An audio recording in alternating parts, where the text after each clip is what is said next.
മുരാരിയെ പിടിച്ചല്ല, മുരാരി തന്ത്രി. പാച്ചേട്ടാ അവമാനിക്കരുത്, ഞാൻ നല്ലൊരു കുടുംബത്തിൽ പറഞ്ഞവനാണ്. നീ നല്ല കുടുംബത്തിൽ പറഞ്ഞു, ഞാൻ പിന്നെ മറ്റേ കുടുംബത്തിൽ പറഞ്ഞാണല്ലോ. ഒരു ലോറി ഡ്രൈവർ അർജുൻ എന്ന് പറഞ്ഞ് ഇരുന്ന കൂടെ ഇവ അവിടെ ദുബായിൽ ഇരുന്നുണ്ട് പ്രശ്നം പൈപ്പും മറ്റു കാര്യങ്ങളും. ഇവിടെ ഇവനെപ്പോലെ ലോക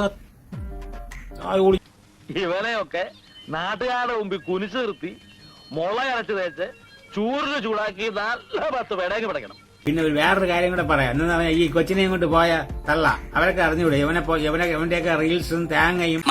നിങ്ങളിപ്പോ ഈ കാണിക്കുന്നത് മുഴുവൻ ശുദ്ധ പോക്കർത്തരാട്ടോ. ഇവൻ 2 മാസം ഒരിക്കൽ ദുബായി പോവും. അവിടുത്തെ ക്ലബുകളിലും അവിടെയുള്ള എല്ലായിടത്തും കയറി ഇറങ്ങി നടപ്പാണ് ഇവന്റെ പണി.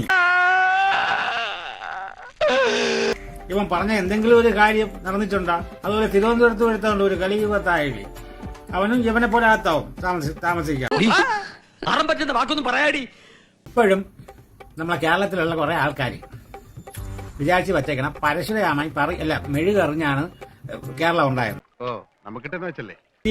കുറെ കാലത്തേക്ക് വിളിയിറങ്ങല്ലേ, ആ ഒരു സെറ്റപ്പ് ചെയ്യണം കേരള പോലീസ്. കേരള പോലീസിനെ വലിപ്പിക്കാൻ നോക്കി ഇതാട്ടക്കണം.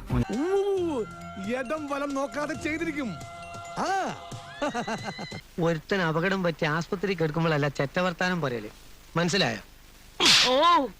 ഇനി ഇത് ആവർത്തിക്കരുത്. എന്നാ പിന്നെ ഞാനങ്ങട്